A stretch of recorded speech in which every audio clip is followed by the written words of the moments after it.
to pull up my list here. We'll just do a short intro and then we can kick off and get going. All right, so this is office hours. It's just open time for us to help y'all in your projects. From the Bildr team, today you've got me as your host, you've got Drew, Dorian, and Josh will be joining soon. And we do this every week. The times alternate, so hopefully you can find a time that works for you.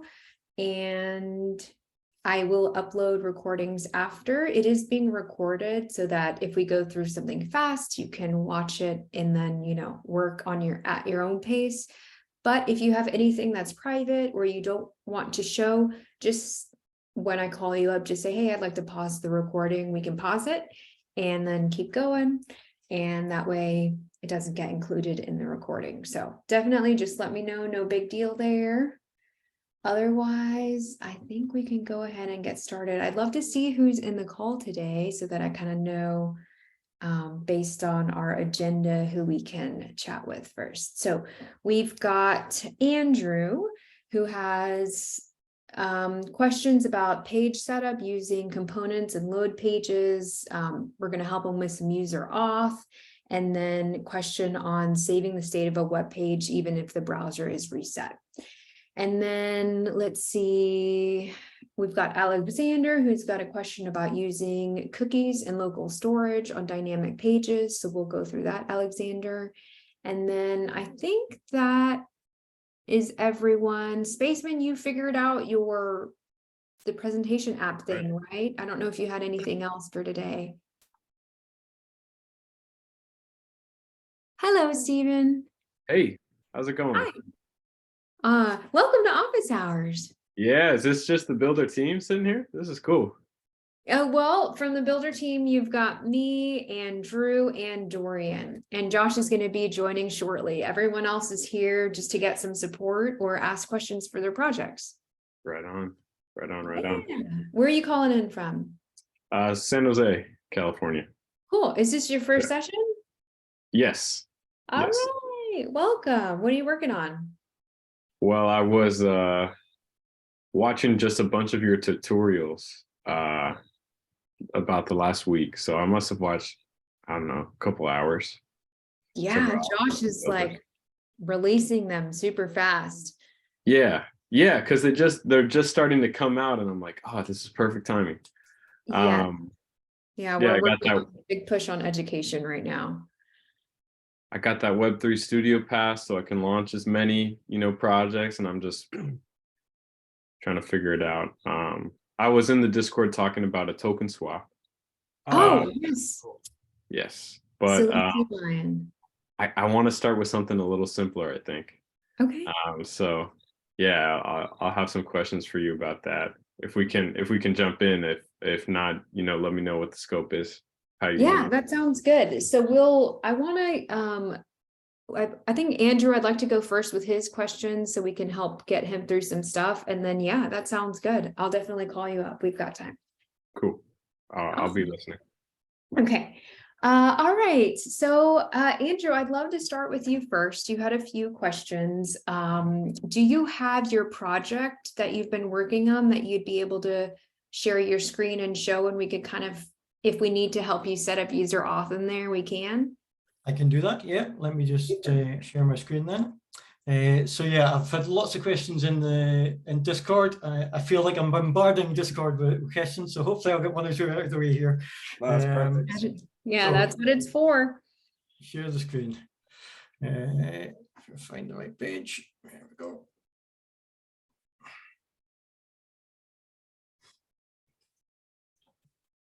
Are you seeing that? Mm-hmm. Yep, you are. Good. Okay, so this is the page I've got set up. So the first question is really about the way I've set it up. I'm not entirely sure whether this is the best way. Basically, this page will ultimately be a wizard type of page. So it will have this product name and info box and button. The rest of it won't show until they click on Competing Solutions, and then it'll feed through a number of steps. So what I've actually done is I've broken each of those elements that will display into separate pages, and I'm loading them on the main page as components and just hiding or showing them as they're required.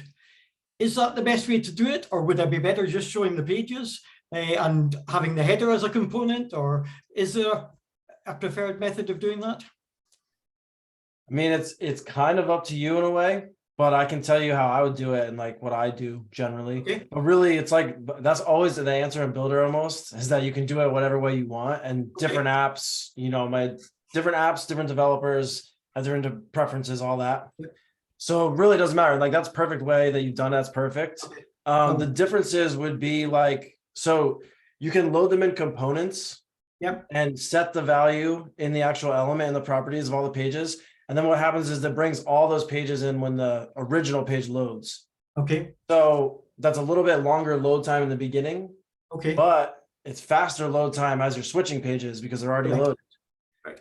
The alternative would be when you click to load a new one in, instead of just showing it, you can have all these components blank. Don't set them to any page.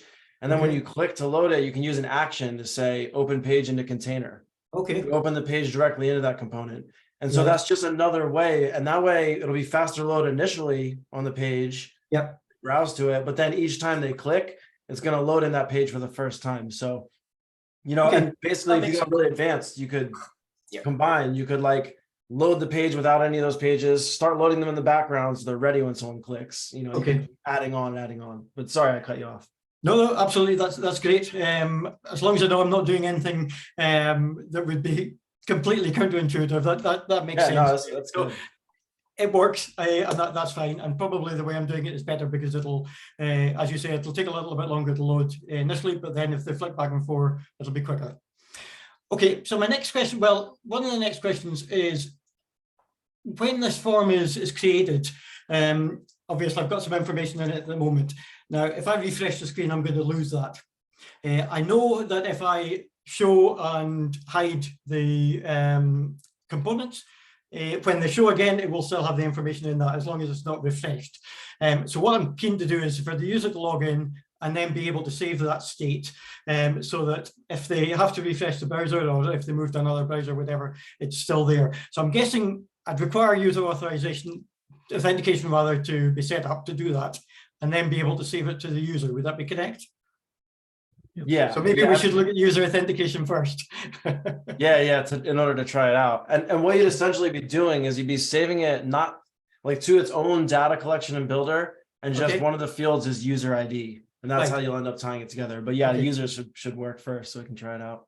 So I had a look at your, I think it was yours, through your video about user authentication. I think Josh has said he's bringing out another one with a bit more detail. But basically it said, if I bring in the sign up, sign in, that's pretty much all I need and it would work. Mhm. Now, I can sign in if I manually create the user in the user table, which I did. When I try and sign up, it just refreshes and refreshes. So if I go to the preview of it, sign up, it just says loading. So if I sign up here, I'll try and sign up with a different, let me use a different name.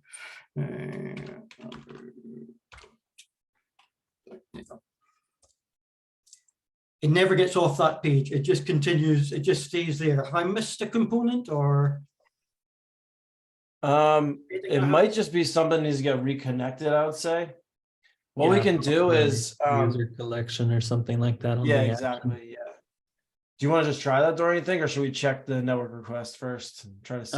Yeah, let's go look at the action because we'll be able to see it if it's there or not, right? Yeah, sure. So yeah, if you go in here to the sign up page, Sorry, sign up page, yeah. and on that sign up button, there's a flow that it runs. So we go to that flow. I see it on the right, sign up with password, or you can find it there. Sign up with password, this one here? Yep. Yeah. Yep. Yeah, let's just see what's in here on that number 3. We could try just real quick reselecting users and login ID. Yeah, so see how the first drop down says users? Yep, this one, yep. Basically, like behind the scenes, it might be not actually connected. So you can just select off of it. So it saves and select back onto users and it'll reconnect them. Just something to try. And like sometimes that works. Okay. Yeah, and then this doesn't work. We can also try replacing that action with the newer versions. So it looks like that template still has the version 1 of those flows. That's probably actually what it is then. Yeah, I think so.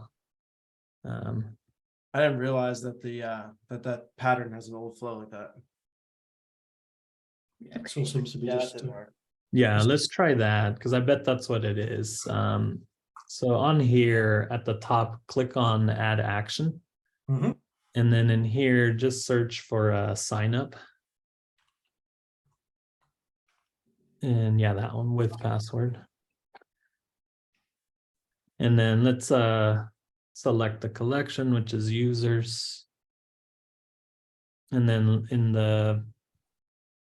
we need to select the element for the login ID. Yeah, click in there and then it's, yeah, your email. I think it's the one. Yeah. Yeah, and then the same thing for the password one down below. Yep, that one. And then, yep. And then we'll need to select the actions that run on success, which I think it's the. You can sign- check number 3 if you want to be sure, because it'll be set already in number 3, whatever that one's set to. See how there's a couple in there? Yeah. Okay. Password success. Yep. Yep. Enter your user account.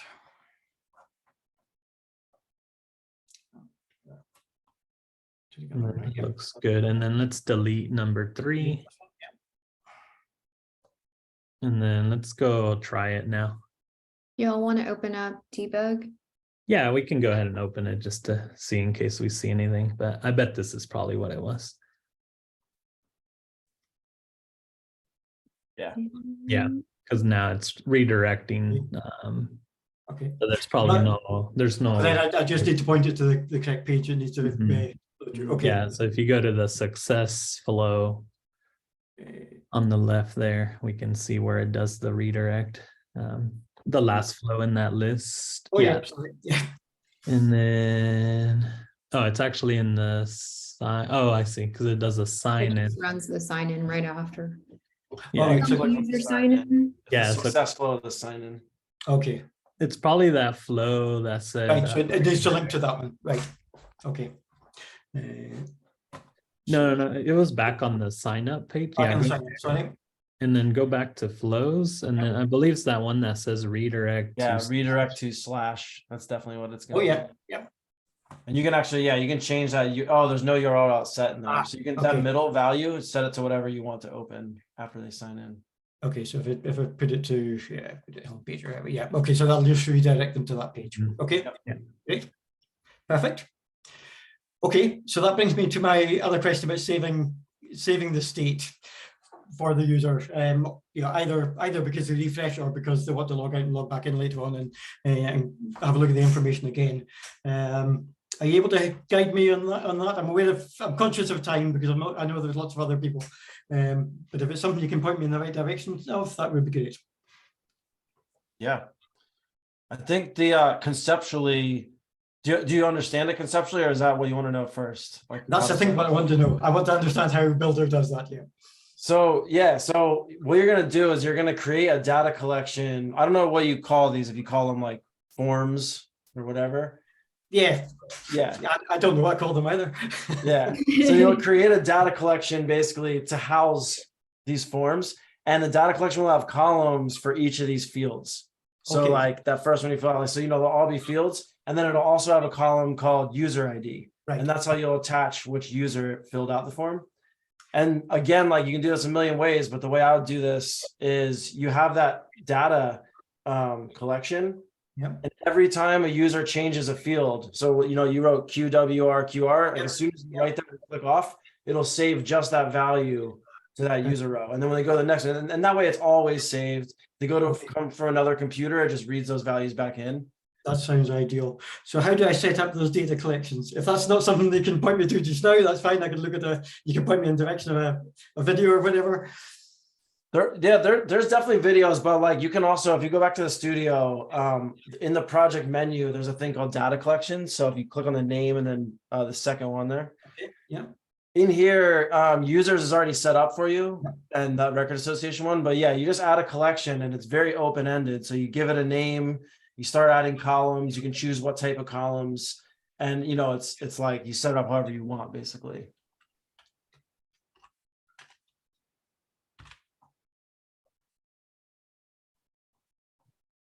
Yep. And then so on the top right or towards the top right, that's where you would go new field, new record would actually add like a record, like someone filled it out. New field adds a column. And yeah, you just gonna go through and add a column for every single input on that form. Okay, so you link I link this field to an input on that page or whichever page I want to save. Oh, that's fine. That's perfect.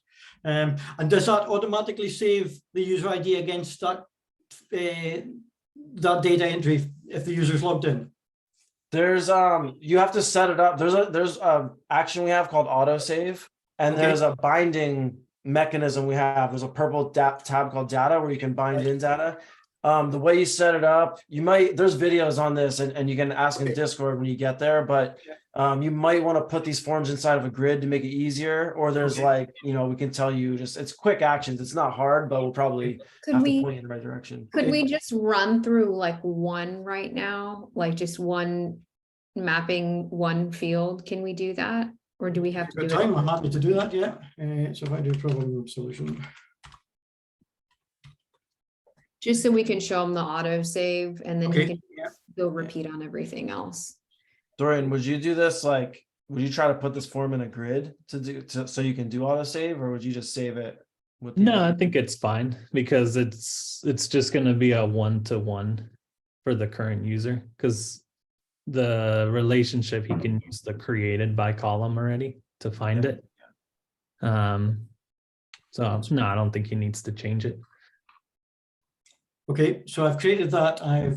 Okay, so now go on to back into the studio. You can close out of here. Oh, back into the studio, yeah. Yeah. And you're gonna find that field on the form. Okay. Okay, and then you're gonna go to the data tab on the right panel. The right panel. So for this setup, he actually won't do it this way. And the reason is because it's not in the grid. So it has to be special actions. There's going to be a set value because we have to pre-filter in a unique way. And it has to be on page mode, Dorian? Yeah, it'll be in the page binding flows, I would put them. And same thing with the save. We won't be able to use the auto save. We'll need to set up our own update records. Okay. That's the downside if you don't do a grid, but he won't have to rebuild anything doing it this method. And this let's method just is great confirm real anyways. quick.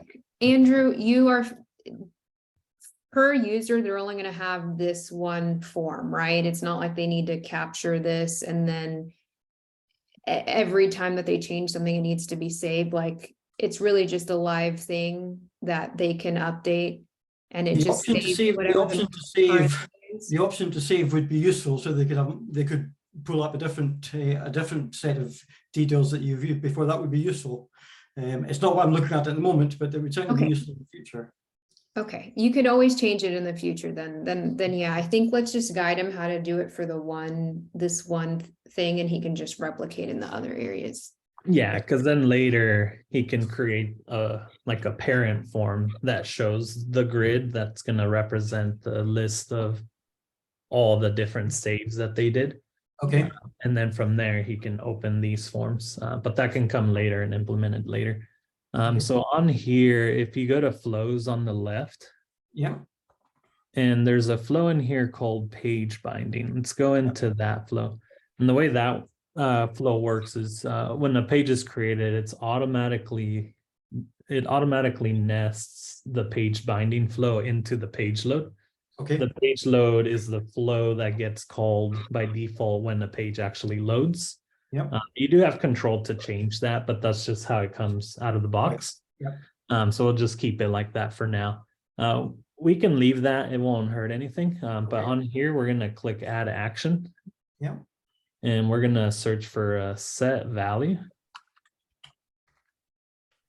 And it's the one that says element set values, that second one. Yeah, click on that. And the element we're going to set it to will be that input that you have there. And the value is going to come from a data collection. So on the right, yeah, click in there and let's change that to data collection. Okay.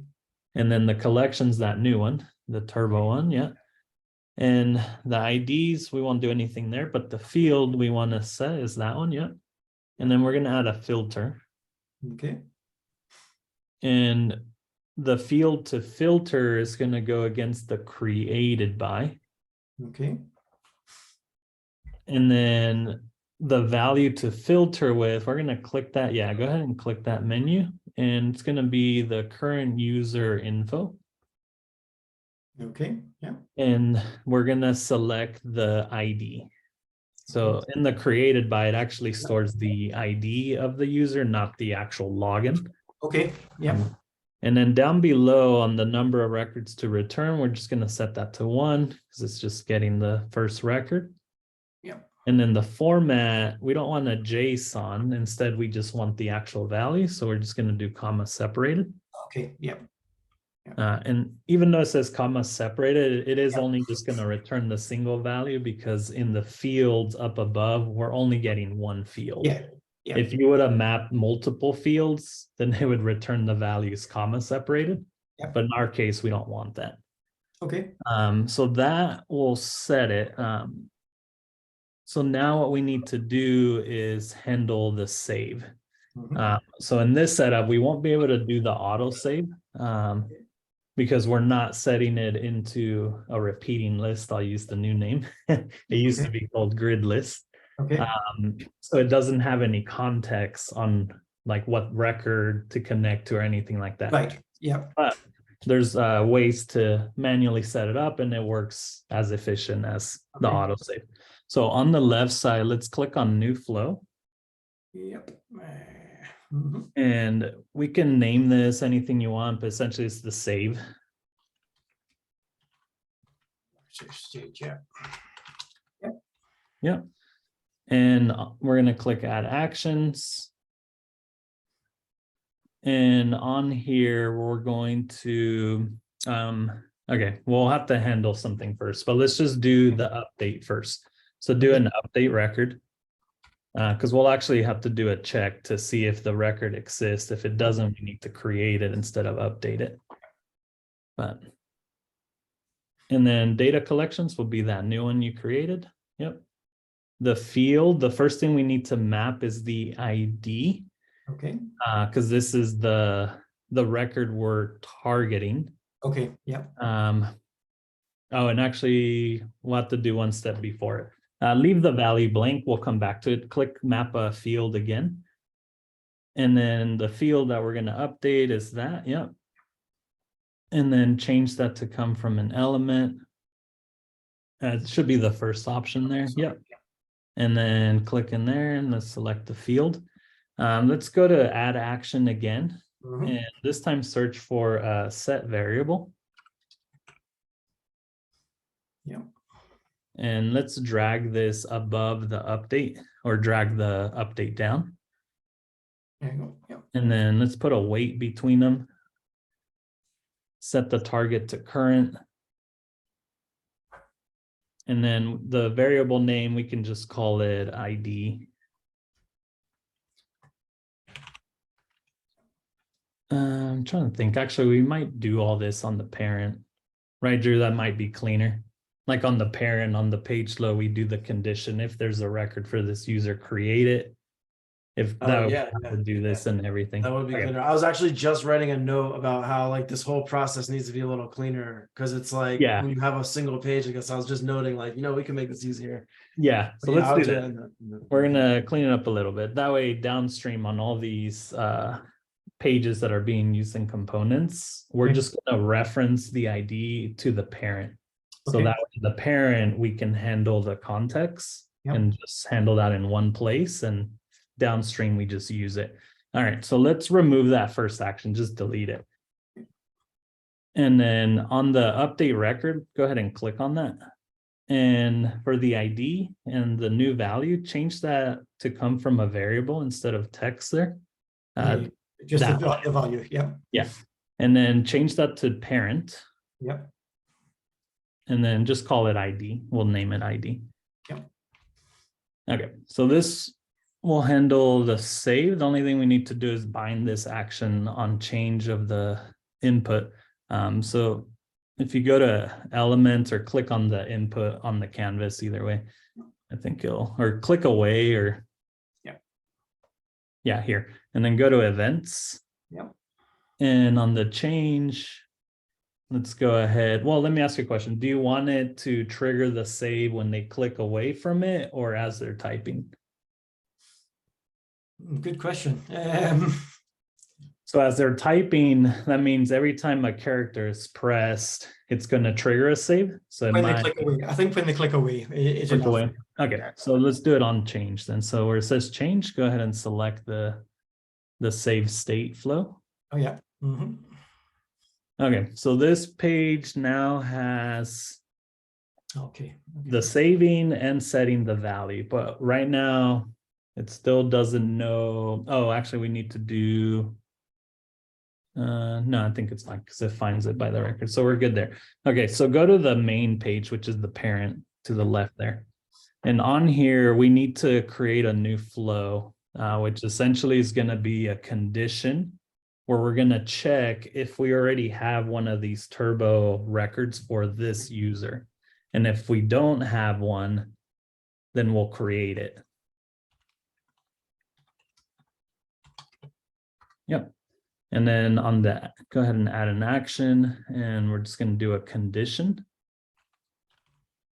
And compare values should work. I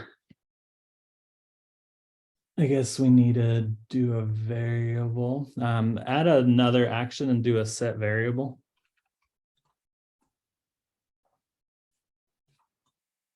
Or well, I guess we can just test if the value is there. If it's not, then we know. Okay. Go to the condition. We might not need the variable, but we'll see. So the test value, change that to come from a data collection. And then it's that turbo collection again. Sorry. And the field we're going to get is just going to be the ID. Okay. And then we're going to add a filter. And we're going to filter against the created by again. And then the value to filter with, change that to come from the current user. Oh, And the field is the ID. ID, yeah. And then the number of records is 1. The format is 1. You mean comma separated? Yeah. Or sorry, yeah. I knew what you meant. Yeah. Okay, so then that's going to get us. So if we get a value, we know it exists. Okay. If we don't have a value, no, I think we should do it as a variable because then we have the ID already. Okay, sorry, I keep changing it up on you. Okay. Go to the variable, drag that to the top. Let's put a weight between them. Yep. And then current page or the target page will be current. And then in here, the variable name, just call it ID because that's how we're referencing it in the child. Change that to data collection. And then it's the turbo collection, the ID, filter against the created by, which will come from the current user and the ID. Yeah, and then for the value to filter with, let's change that to be from the current user. And then ID. Okay. Okay, and then now on the condition compare values, change this, instead of a data collection, this is going to come from that first variable. So at the top right there, Okay. yeah, change that from variable and then just type ID, or you can select it from the drop down either way.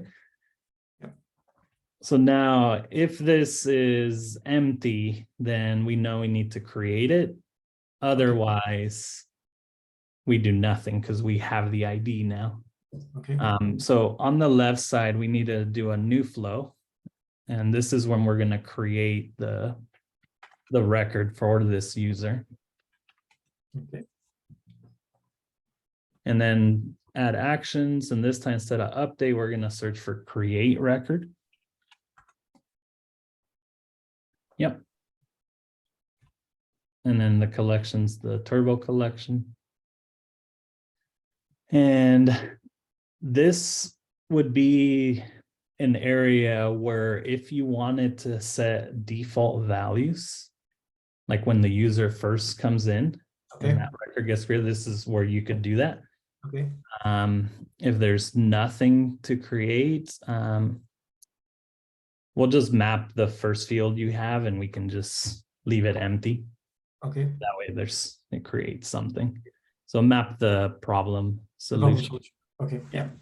And then just change that instead of from element value, change the input type, the little drop down menu. Yeah, right there. Just change that to text. Text. Yep. So this is where you could type a default value if you wanted to. If not, we'll just leave it blank. Okay. Yeah. And then the variable name, instead of new record ID, just change that to ID. So it matches everywhere we're referencing that. Oh, yeah. Sorry. Yep. Yep. Okay, and then now let's go back to our check condition where we're seeing if it exists on the left side there. Yep. And then go to the condition. And then in the first flow there where it says then, that's the second to last argument. Oh, yeah. Yeah. Mm-hmm. Click in the menu, not that one, but the actual select. Okay. Yeah. And then select the create flow. Okay, I've got you. Yeah. And then now on page load on the left side, let's go into the page load. It's on the left, it's a flow. Flow called page load. Oh, sorry. Yes, Yeah. I've got you. And then go ahead and click on nest. Yeah.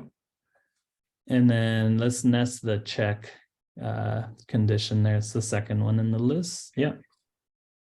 Okay, so now what's going to happen is when that parent page loads, it's going to run through that condition. It's going to go try to find that variable for the current user. Okay. If it finds it, it's just going to set the ID. So now we have the context. If Okay. it doesn't find it, it's going to create it and set the ID of the new record it created. Okay. So then downstream, you would essentially replicate the setup we did on that page to the right. Okay. Yeah. Where we're setting the value and we're saving the value. It's Okay. exactly the same setup. They're just going to reference different fields and get Okay. the values from different areas. Okay. But we can test it and see. Yeah. Run through it. And then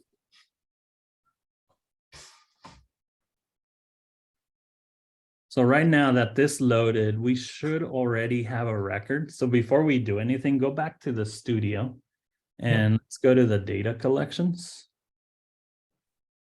and go into that one. Yeah, so Oh, yeah. that first part worked. It created the record. It's the created by is the ID of the user we're signed in with. Okay. So now let's go back and let's make a change. And then click away.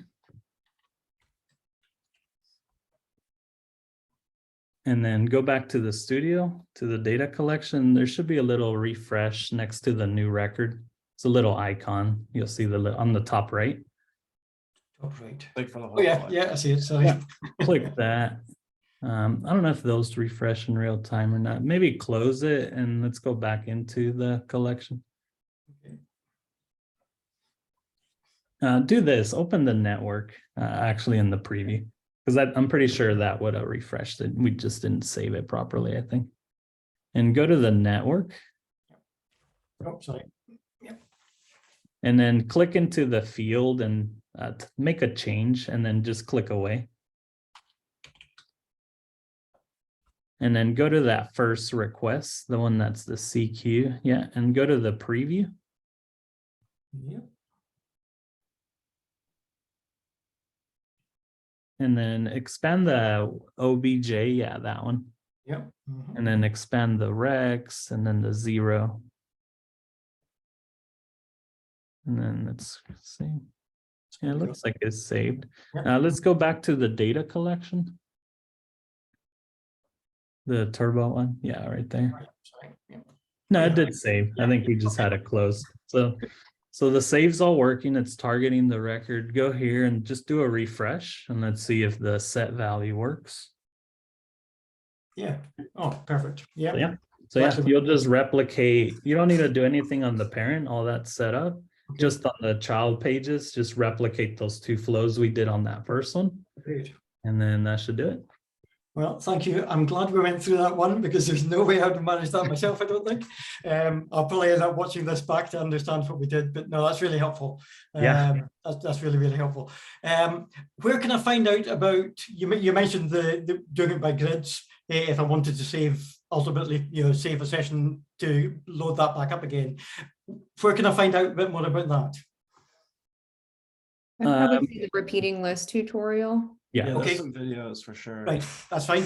That's fine. I don't want to take up too much of your time, so that's great. I can have a look at that, but Great. that solves my problem just now. Thank you, Andrew. And we'll Thank look you into so much. ways at making that easier. I think Drew had some good ideas on Yeah, I just chatted to in our team chat because I was like, we need to make this easier. Yeah. skip some of those things. Okay, all right. Okay, So thank you very next up, thank you, Andrew. Next up, we're going to call Alexander. So Alexander, your question, I believe, is you're curious about using cookies in local storage on a dynamic page, dynamic URLs. Yes. Can I share my screen? Yes. Hello, everyone. Hello.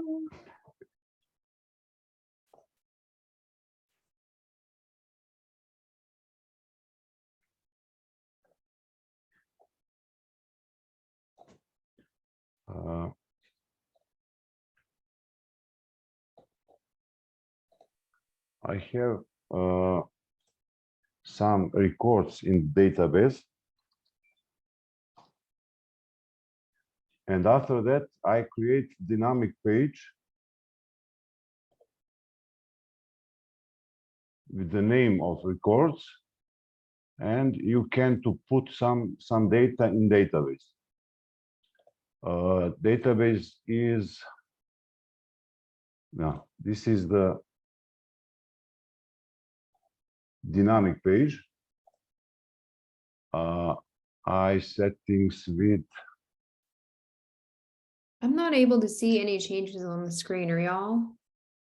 No, are you showing your preview right now or are you showing the studio? We just see a studio.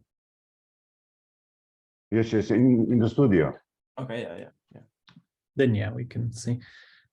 Page headers, yes, and this page are, no, sorry. I think we just can't see the cursor, right? So we don't know where you're pointing. Yes, Oh, I see. this is my dynamic page data. Are you understand me? Yeah, we can understand, but I think maybe the screen is frozen because we don't like, are you in the dynamic page data settings right now or? Yes, I'm settings dynamic page. This is the URL for dynamic page.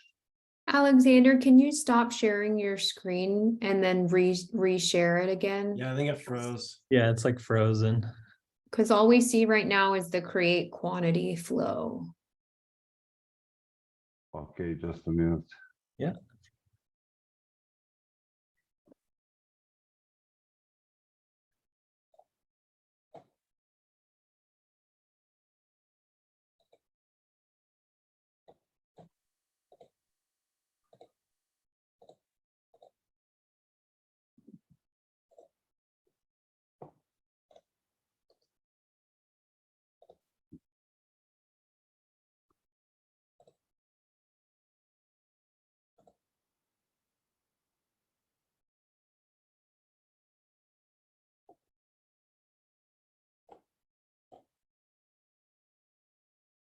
Just confirming there's no, it hasn't gone away or anything yet.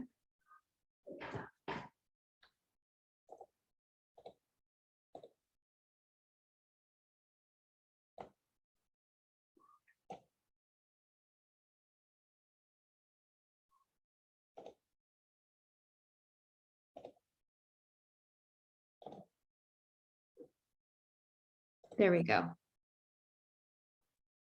Did y'all see that? I saw a cursor for a minute. A little bit, and then it like froze again or went away.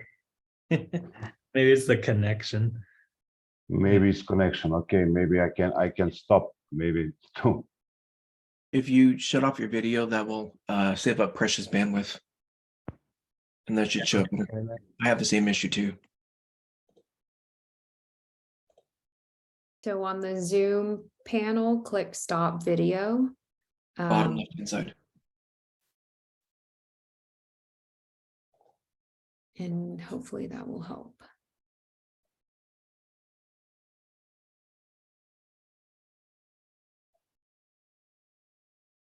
Yeah, sorry.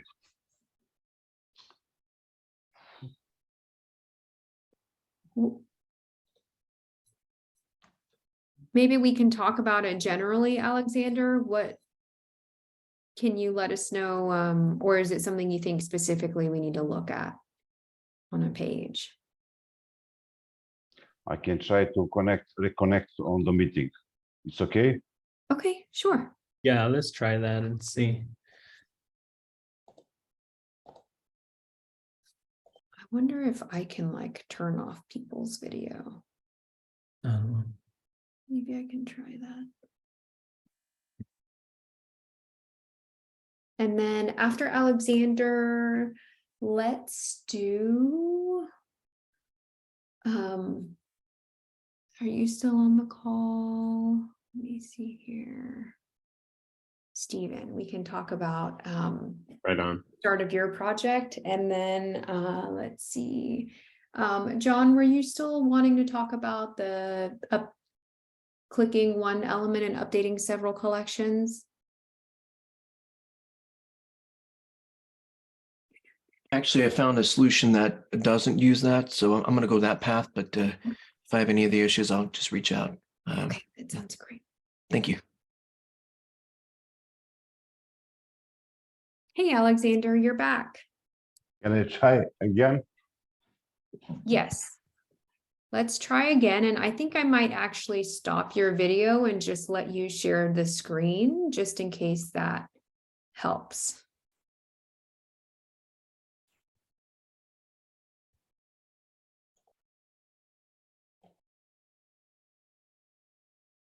Okay, looks like we're seeing your background right now.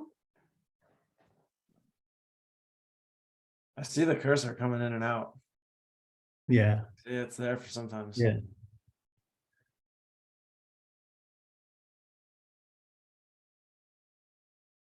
Maybe firewall settings or like locking some things or something like that.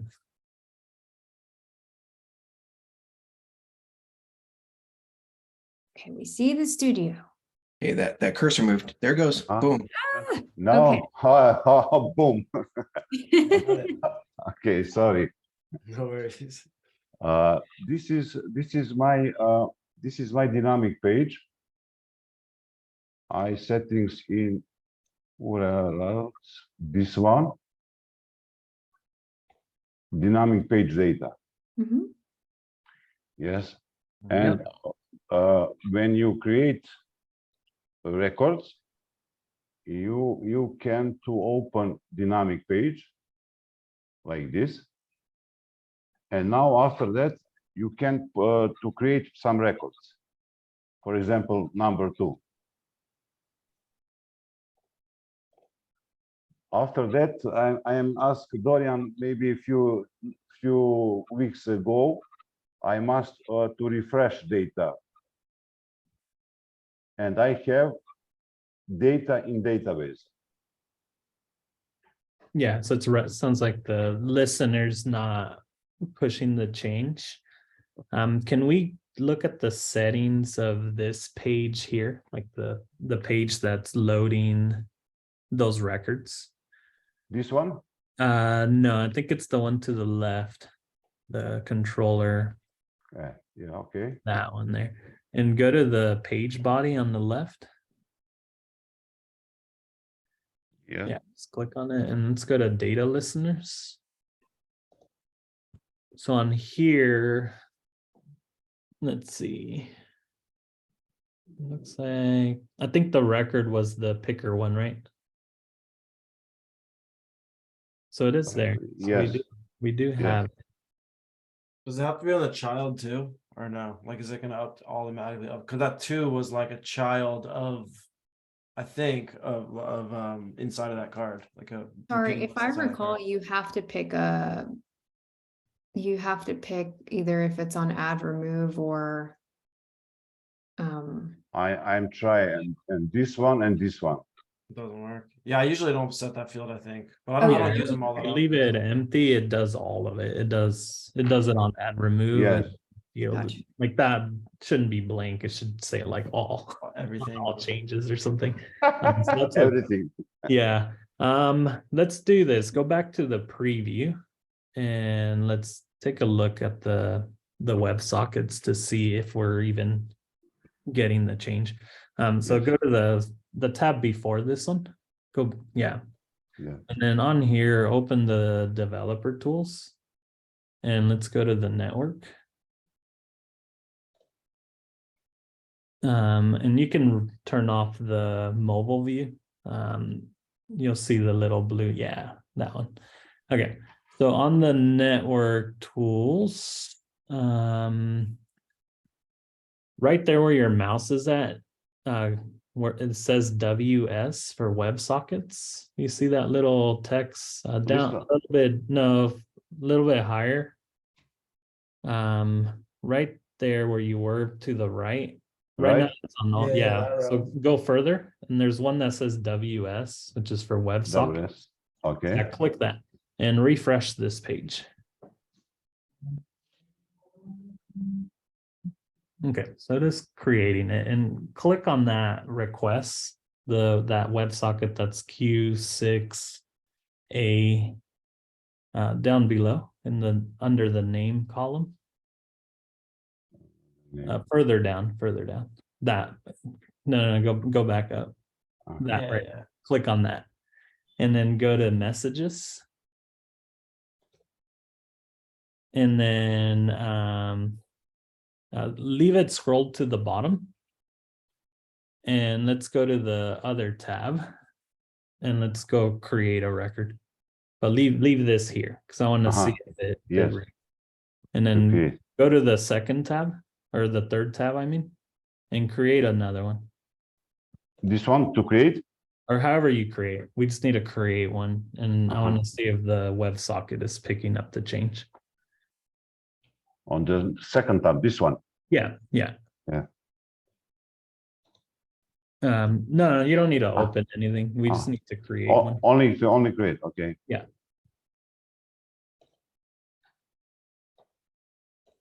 Okay, and then go back to the previous tab. Yeah, nothing happened. So I think that's what the issue is. It's like the WebSocket's not listening for the change for some reason. Yeah, I think this one, like your setup is correct, and this should pick it up. So we'll need to see why that's not happening. To get around it, we have an action, right? Where when a tab becomes active, it runs a flow. I think we have that action, yeah. Because he could just leverage that to just call the page binding. Yeah. Hmm. To try to create? Yeah, what is that called? It's just like a listener, or I've never used I that. don't remember what it's called. I think it's called, there's a keyword we can search for. Yeah, search the actions and then type It's listener. I don't know. listener, window resize. It's active. It's like, it's when the tab gets active, maybe active. Oh, search for window. Window? Is that what it is? Think window. It's ridiculous. Yeah, Listener, window focus. window focus. Nice work. That one This right one? there. Yeah. And then the flow to run is just going to be the page binding. And then we need to call this on page load, right? Is that how that works? So go to the page load. Yep. On the left there, page load flow. Yeah. And then nest that listener. And then I would move it to the top. So it's like the first thing that gets set. Yep. And then now let's go try it. So refresh this. And then, yep, let's create another one.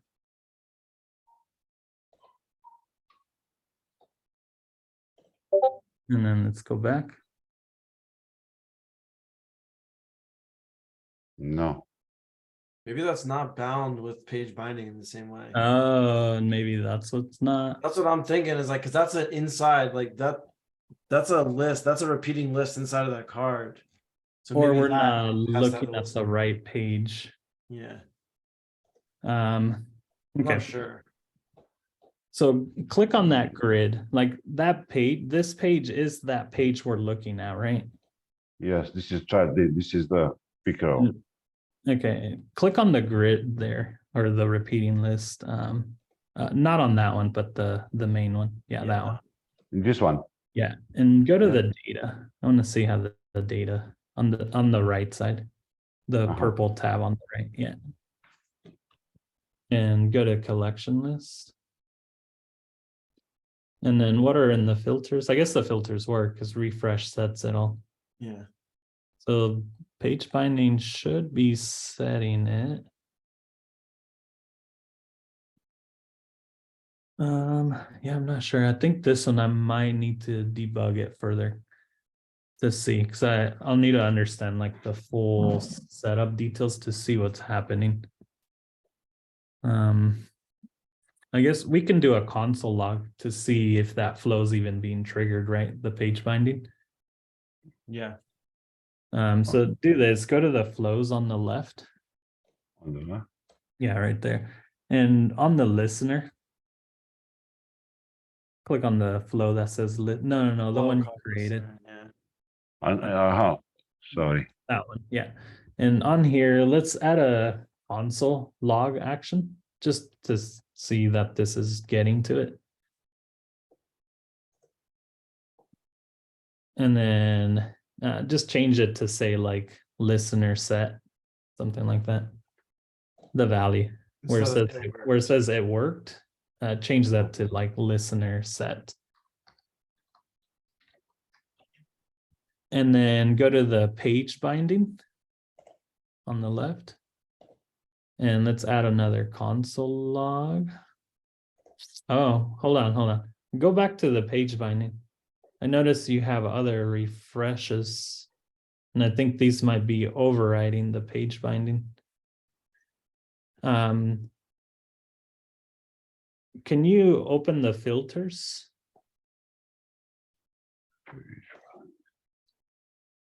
This one? No. Go to the other one. So that refresh picker, what is this action doing? Yes, to set with this with the controller, because I have one controller and many pickers. One controller it's and many pickers. filtering it. I see. So I wonder, I guess that should still work. I think we need to remove the binding on the grid, right? Because right now the grid is set to have data from two places, one through the data purple tab, and then you're also setting it through an action here. Maybe to remove. So leave this because this one has the proper filtering. Click on the grid list element. Click there and go to the collection list here. And let me look at this filter again. Expand that filter. I think if it's the same, it shouldn't matter that it's on Yeah. there. Yeah. Let's remove it though. That way there's not two of them. This one. Scroll up and then just toggle that to nothing. Yeah. And then let's refresh this to make sure everything still works. And then we can continue because I'm wondering if it's just because it's being set twice or something. I don't know. I feel like it has to do with that row is summing those values. Like that 124 number is like the sum of 3 records. Like I feel like Oh, because we listeners have need it to in be able there This is too. variable, That's why. variable. That's why. Go back, and it's because we didn't add a new one. It's just okay. I see it. Yeah, good. Sorry. Yeah, go back to the studio and go to the row. How do you set the quantity? We just need to run a flow on here. Go to the flows and go to page binding. Maybe Maybe it's page on page load. load. No. Yeah, it's on page load. It's the get local. Maybe it's that. No. No? Set elements. Set variable. This one. And when does this get called though? Because it's not on the page load, right? Is the parent calling this action, or how does this action here run? Sorry. Unless it's nested and click that? No. I don't know how run.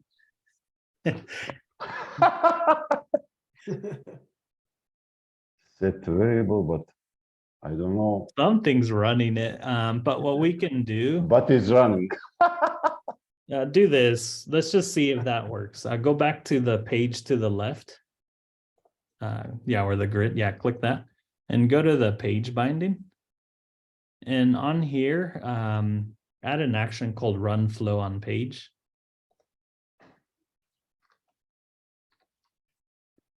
It's further down, that This one. one. Yeah, that one. And then select the row page in that menu. Yeah, the picker row.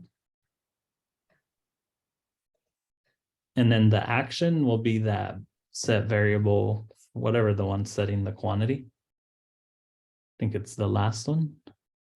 This one. Or that one. Yeah, whatever's setting it into the display. And then let's go test it. I just want to see if that even works. So I don't know what's calling that action. So I don't even know if that's the one setting it. So let's add a new one.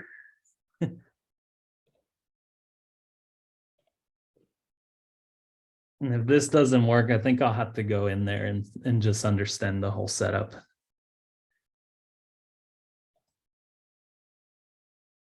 Yeah, no, I don't think that action's being set. I think it's just coming from the local storage. Because that's the only thing I see in the variable, you know? Or I mean, in the page load of the row. Like when you go here, the only thing I see happening is that local storage. Like go to page load. Page load. And Oh yeah, get. that's the Getting it set only up. that's the only thing. And go to the second one there, the element. Yeah, there's the sum right there. So Yeah. really, you just need to run that get local storage picker quality. So this is instead the of one we need to run, not the other one. So go back to the page on the left and go back to the page binding. And on the run flow, it's the other one. the So top, get local storage, Get local storage picker quality. pick your quantity, that one. And then let's go test it now.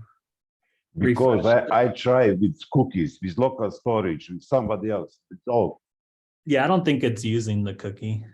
So I bet you could remove that part of it, but okay, and now let's go add one.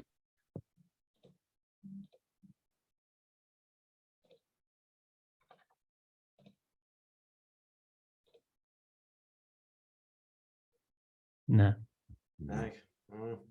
no.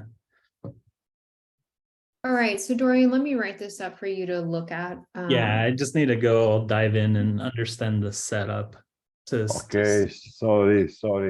No. This is what this time is for, Alexander. So review the setup for Alexander's project. Yeah. And then I'll just need that project URL That way I can go into the studio. I think I have access to this, right? No, you can't. This is new. New, Oh, I see. Alexander, can you Every, chat? every week it's new. Got Can it, you got it. chat me or Dorian the project ID? You just grab it from the URL at the top. Okay, okay, Project name equals, chat that one to Dorian or I, and I'll create a ticket for us to look at this. okay. Can I ask on the system, why can I duplicate the project? For example, when I go in this one, when I click duplicate, I get only empty project. Can you open the network and can we try it really quick? I actually noticed that myself the other day. I was trying the same thing and got exactly the same result. Oh, Oh, yeah, I think it's probably returning an error, so it's not actually doing anything. I try in the Yeah, same. US area. oh, It's the URL. If you look at the URL, it project didn't. name equals blank. We were just talking about this bug, Clara. This is the Mhm. one. Is the project there though? Is it one of these? Yeah, it's the one that This says is copy. only this, yes. And if you this is- go click on it, Yeah, click that and make sure it opens. it's the redirect. It should have all the pages in here now, I think, though. Once you get Like it's in. actually working, it's just not taking you. And The It's just, redirect. yeah, it creates it, and then when it tries to redirect you to it, it fails. I will have you know, I tried reporting this and no one else could repeat it. I repeated it originally, and then something I don't remember, but Yes, this we were is the just talking blank about this. page. But it's Uh, empty. Click on the click on the Workspace. workspaces. I Yes, think and it click. didn't copy at all. Yeah, let's do a blank name. Yeah, click right there. I think that's why it didn't do the redirect because it threw an error and it. So it's different a little bit. Mhm. And some difference. I don't know what. So who what's else happened. said they had that issue, the duplicate issue? I I had the issue yesterday. I had the same thing, exactly the same thing. It did the same, opened it up, just a blank page. Okay, Yeah, we'll take a look at that. let me I'm go sure it's test that. something Yeah, I'll Okay. write that. probably from Okay. the new release or something. thanks for time and sorry for my stupid questions. Oh no, No. They're good questions. they're really They're good. good questions. Complex system. Because I'm trying with cookies and local storage because idea is to get variable in a public page in this one. Why I'm trying to local storage and cookies, because this is my public page and I'm create variable in this page. I can get variable in public page. And idea to create some cookies or storage and somebody, I don't know what is that, to get data in this public page. Yeah, you would have to do it through cookies, but it actually be tried. easier to just store it in the collection because that form is already opening with a record context. So you could just store that with that record would be the easiest method. Okay, this is idea for because I have for example a variable in this page in this admin page. You understand me? Yes. Mhm. But if you're going in my dynamic page, I can get to variable in this page. Correct. Yeah, the variables are local only. So yeah. Only, yes. And in idea to create some cookies on somebody, and I create some cookies in this page, and I can't to do this. Sorry. And I'm to send my project ID. If you can to help me, that is correct. Yeah. Once you send it, I can take a look and I'll ask you some questions through Discord and we can go. Okay, thank you very much. Sorry for. Thank you, Alexander. Okay, I know that we're at time, but I would love it, Stephen, if you're still around, I'd love if we could take a few minutes and just chat with what some of the questions that you had. And then if there was anyone else left, please send a message in Discord and we'll pick up there. For sure. And Bildr team, yeah, thank you for going over time. Appreciate that. To give you, well, I want to learn a little bit about your background, to be honest, if you don't mind, just like where the team's like coming from. It's been, yeah, it's interesting because a no code platform, I assume all of you are like super tech, like wizards, and then you're like, how do we make it easy for like people who aren't as smart as us and like me? And yeah, anyways, I want to learn a little bit about the team, if you don't mind. Who wants to answer that? I mean, I can do a quick rundown. So we've been around a long time. I mean, most of us, I don't even know what the average is. I've been with the team for, I think it's 11 or 12 years, Dorian, maybe 12 or 13. A lot of us have been working together for a long time. So we had an agency that was really successful, and we created essentially earlier versions of Bildr, so that a team of, what we called solution engineers like Dorian could essentially build without having to code things. And we were able to move really fast.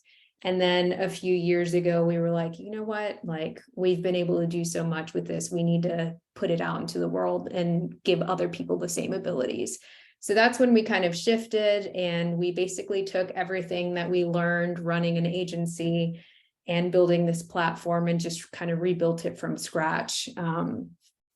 Piece by piece, trying to incorporate like what are the things that we wanted to make better out of the process. And then that's just kind of how Bildr came to be. So we've been iterating on that. And that's what you see now in the studio. So that is always the question that they were asking. How do we make it easier?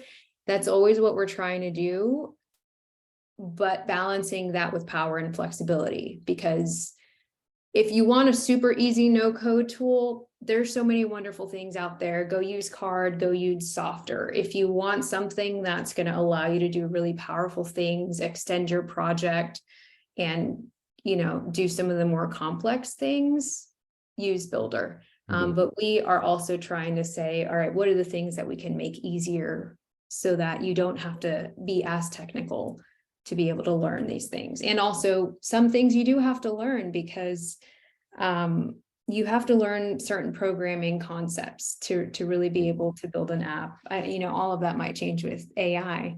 Dorian, you'll probably have thoughts on that. But that's just a quick rundown. I appreciate that for sure. Yeah, I've been I've been like looking into the AI and how it's like even writing code now, right? Mm-hmm. You like, have questions on CSS or code or how to do things, ask it. There have been so many builders who are doing that and being able to come back in and like input stuff. Whoa, major. Oh, well, I appreciate that. Josh says just to wait. I was messaging Josh and he's like, hey, these are the pages that are yet to be published. I'm like, yeah, Flows was great. He's like, I didn't publish Flows, dude. Like, oh, Elements was cool. I didn't publish that one either. I'm like, oh, man, I've been watching the videos, but I don't know the wording just yet. But anyways, really, really cool stuff from the team. So yeah, I've been seeing some of the other projects out there, and I noticed, yeah, that Bildr was more like, hey, if you want to really build something scalable and to have something, it almost felt like more secure from the research Google searches that I was doing. It felt like Bildr was like, hey, this is a real software that can build and scale. Whereas, I don't know, bubble.io felt like, I don't know, like a Squarespace website or something, where it was like drag and drop, do your stuff. But, Bildr is going to be, like a real developer is behind it, and you can do a lot more with that. Yeah. So to give you a little background on what I'm trying to build, I'm in the NFT space. So I've been in the NFT space for about 4 years. I'm a crypto trader as well. So in terms of the software of sending crypto to different chains and token swaps and all that, I can do, pretty much all of those things technically. But I've been really interested on wanting to build in it. I'm a founder consultant myself, and I just think it would be such a useful tool to be able to build in the space as well as market, as well as speak on it. So I'm actually going to to the biggest conference in the world in a couple of weeks. I had to go speak on it for the second time, to go speak on NFTs in New York. And I want to build a page and present it on stage. And I got like 2 weeks, 3 weeks. But the idea is very simple. So I'm going to see what I can do. And a lot of the not flows, but the patterns I can see are extremely useful for me.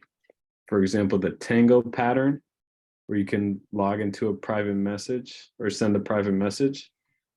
I could see how that might be useful for the project that I want to build. And so the project I want to build is that you have NFTs, about 12, and each NFT is going to allow you to write 240 characters in a book. And they're going to be in sequence. So it's, maybe 20 NFTs, and that each NFT is going to only allow you, the first one allows you to write the first 240, the second allows you to write the second, so on. And that's the end of the project. That's just, I want to get an NFT, have them be able to write a story collectively. And I'm doing some fun stuff on the side, like, I'm fractionalizing some art that they can decide on whether to sell or not, or, different types of utility. Everyone gets, free legal services from my lawyer, things like that. So it's trying to build the community as well. But yeah, that's the project. I want to build it on Bildr. I've been looking at the patterns. I think that's the place where I'm starting, and I'm still trying to understand a lot of the concepts. With Aleksander and Andrew, watching you guys was like, it was helpful for sure, but also I'm in the weeds in it. That's where I'm at. So let me stop there. Nice. So you can do all that stuff. And some of it is like the smart contracts a little bit outside of Bildr, but you'll be able to do all that. So it's more a matter of like how much you want to accomplish in the 2 weeks and like what you want to tackle first, second, third. But you do it. The one tricky part, I think the biggest challenge is like you'll have to probably have something custom in your smart contract to like store words instead of artwork. You know what I mean? Like we have a smart contract generator that will like work with all our systems and get you up and running fast, but it's specifically for images. So like, yours is a little bit of a different spin, but it's totally doable. You could start with the stuff we generate, make a few changes, or even like sometimes people can start that, pay a dev to make a few changes, whatever. And I don't know, maybe you have enough developer experience even to do it yourself. I have no idea. So Is there a link we could share, Drew? Is it called One of Ones? Is that the one you're talking about? the actual contract is contracts.bildr.com. And that's where, because you have the pass, you can use it. You can do one contract without a pass, but if you have a pass, you can do as many contracts as you want. And that'll generate like a very like standard boilerplate, which sometimes is enough to just use, but also like if you do something a little more complex, it's like a great base to start from, and you can either build on it or pass it off to a dev who can build on it, and it takes care of like a lot of the underlying stuff for you. Oh, that's awesome. So I just chatted the link, Stephen, and honestly, probably just if you're trying to learn, I would do the Art to NFTs course, right? I feel like there's a lot that you can learn about how to use Bildr from the perspective of what some of the things that you're trying to do. So I'm going to send that to you. Thank you. Yeah, and I'm also starting from zero. So just like Aleksander, it's like,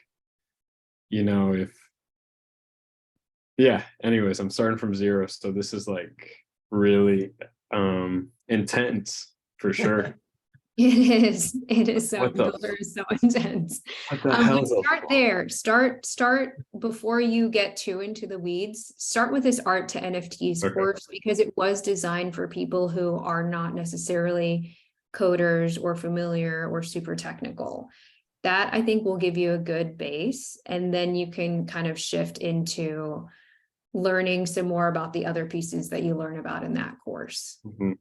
That course also, like, it's a good explainer on how things work specifically for NFTs, like how the smart contract works with the Bildr stuff and how everything fits together. So like if nothing else, you'll just have such a clear picture of how it actually works technically. You don't even need to know it all, but it helps to know it, you know? That's awesome. Yeah, I'll definitely tune into that. And you're also mentioning, you know, that there might be some need for smart contract or a custom smart contract to add words to that. Could ChatGPT help write some of that, or Definitely. yeah, you think so? Yeah. Oh man, that's wicked. The way the contracts.builder works is it'll generate like an actual contract that's Yeah. like you just copy paste the text, like it's like one file. And so you can actually like give that text to ChatGPT and say, add in the ability to do whatever, you know, and it'll give you the correct stuff back. It's pretty crazy. Whoa. It's a little dicey, like from like a very like fundamental purist point of view. A smart contract developer would be like, no, you can't take Yeah, AI smart contract code and deploy it on the block. But you know, if you test it well and make sure it's good, you'll be good to go. I could ask ChatGPT to go back and test it. Yeah, exactly. You really And can. then, man, that's awesome. Okay, so that's where I'm going to start with that project. I think that helps a bunch. In terms of building the token swap, just curious, what are your thoughts there? Like, I know in the Discord you said totally possible. I have a unique take on what I'm going to do with the token swap. So it won't be as like, you know, AMM market maker type of deal. It'll be, I'll tell you the idea. It'll be basically like there's a lot of rugged coins in crypto. You're all familiar with crypto then as well, because like Bildr is, you know, Web3 enabled. Yeah, I'm I'm not. super familiar. I don't know how everyone else feels, but Okay. Bildr is pretty involved in Web3. Drew has some Doge, Dorian and Cora. No, I have no Doge, but I have some good stuff. I have the real stuff. the real stuff. The real stuff. That's good. Yeah, so yeah, like all the rugged coins, you know, out there. I want to kind of build a community around people being able to swap that rugged coin to one rugged coin. So I wouldn't have to make all of the automated market makers of like, you know, set the price. It'll just be, hey, if you have 1,000 Elon coin, you can now trade 1,000 Elon coin for one Shaka token. And that'll be the trade, you know, every single day for the next 300 years. And it's like, yeah, just making a token swap, you know? So that's really possible in Bildr as well. Yeah, I mean, you have the contract side. It's just like NFTs actually, where there's a smart contract side and then a Bildr side.